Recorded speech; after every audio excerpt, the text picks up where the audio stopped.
What you doing, other nerds? I'm the AC, and I haven't really done that much as far as what I've been watching and really reading wise. But what I did watch this week was a show I found on Netflix called Nobody's Looking, and then there was the mid-season finale of Riverdale. So first, I'm going to talk about Nobody's Looking. So I just randomly found it on Netflix. The trailer intrigued me, and then come to find out, it's actually a Brazilian show called Ninguem Ta Olhando. I'm pretty sure, that might be how you pronounce it. I don't really know Portuguese, but yeah, it was intriguing. Um, Mainly because when I started watching it, it's dubbed, and I didn't even realize that for a long while. That's the thing I'm most impressed about with this show is unless you really focus on their mouths, a lot of the times you won't even realize it's dubbed. They do a very good job on casting for the voices in English. And yeah, they just fit so well. Even if you do look at some of their mouths, they line up pretty well. And then it's not always great with everybody. But yeah, that was impressive in and of itself. So, you can either watch it in Portuguese with subtitles, but something I may not ever say again, the dub was actually fine. And this is for a live show too. So I don't understand why dubbed anime isn't better if they can do it with, I don't know, whatever. Anyways, let's talk about the actual show then. So the concept of the show is there's this these well, not people, but this society order or whatever of angeluses. They're not angels, but they're pretty much angels. And they're pretty much like the guardian angels of people to help keep people out of trouble or getting hurt and all that kind of stuff. And for some reason, they all have red hair, which doesn't make sense. I don't know if there's a reason for it. I don't think they said it in the show. Um, but it does add a little bit of humor because you know there's a new Angelus born who hasn't been born in, I think they said like 3,000 years, um, who names himself or prefers to be called Yuli, and he's kind of like a rebel. He's new. He knows the rules because he read the rule or the guidebook or whatever because they can read super fast. But one of the humorous parts is going out for the first time and seeing another redhead and assuming they're also Angelus. But yeah, the redhead part never really gets explained, and if it did, I missed it. But the thing about Yuli, what makes him a rebel is he asks a lot of questions.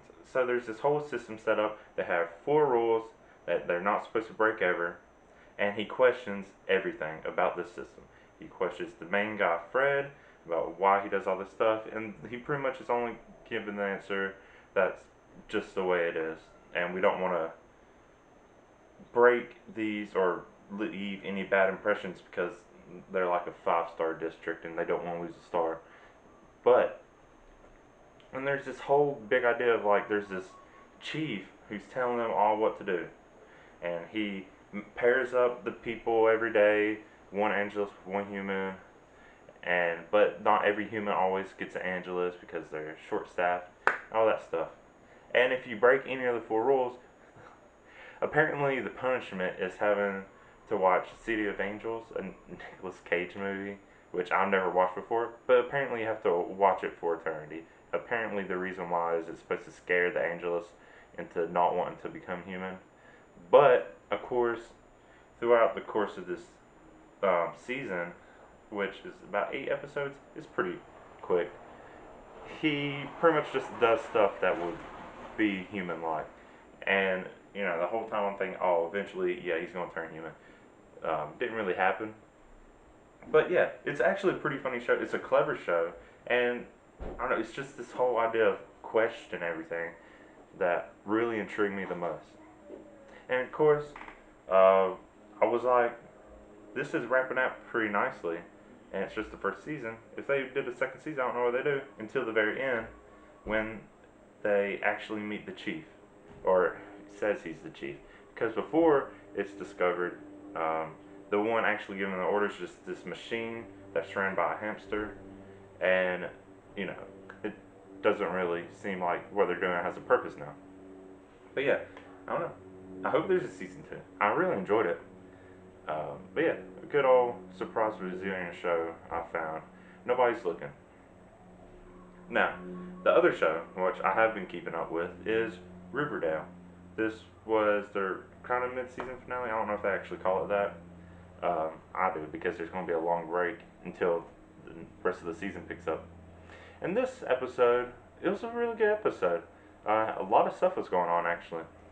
So first, the main things going on, Archie and FP, they go get some justice. You know, Dodger's crew, family's been making a mess of stuff, and then Archie's been vigilanting it up, and FP's like, you need to stop, and Archie's like, no, and he's like, okay, well, I'm going to help you then. And it's like, boy, this is going to be the last time. And, you know, he goes out, they do it, they just kick ass, and then they go back to Pops. FP gets shot while he's with Archie, because apparently that's Pops is the only place people get shot, and when they're with Archie. I don't know. So of course this makes Archie mad. He goes and gets revenge for that too. Pretty much threatens their lives, and then the kids he's been watching over see him do all this. So it's going to be nice to see what that develops into with the kids and what they thought in the next part of the season. Now, Jughead is finally learns the truth about his grandpa and him being the author of the books. Turns out he sold the rights. So there's not really much here. That was pretty much it. I feel like there's more though. I feel like that can't be the end. We'll see. Like I said, and like this whole thing, uh, you've been seeing like Joe gets killed, and I feel like this has to have more to it. I mean, I have a whole bunch of theories, but the reason I like Riverdale so much is because they keep proving my theories wrong with all their twists and whatnot. Betty is doing her own thing, still obsessing about if she's like a serial killer, blah blah blah. That's okay. It's, I don't know. That part, that's the part that interests me the less, actually, even though I guess it could hold some significance. I mean, it seems like this whole show kind of revolves around Betty most of the time, anyways. And then Cheryl catches her mom. She pretty much reveals that her mom is the one who's been making her seem crazy, even though Cheryl's pretty much already crazy regardless. So that whole thing happened. Overall, yeah, it was a good episode. Uh, but yeah, I didn't really watch that much. Didn't read that much either. Next week though, the Runaways newest season came out, so I'll probably will watch that and review that for next week. But yeah, besides that, another little news thing is uh, I've also done book reviews, and what I like about books, I decided I'm just going to make separate videos for those too, because it seems like I've been reading a lot more than I watch stuff, and I don't know, I felt like I should keep a separate, here's what I watch compared to here's what I read. So in the next few weeks, after I read some more books and have more stuff to talk about, I'll be starting my other videos called What You Reading? What You Reading? Yeah, I gotta figure out the title for it. But yeah, what do you think? Have you seen Nobody's Looking? Have you been watching Riverdale? Well, let's talk. Tell me what you like. Um, if there's any other shows I should watch, anything I may have missed out on, yeah, just let me know. I'm the AC. Thank you for watching. Bye.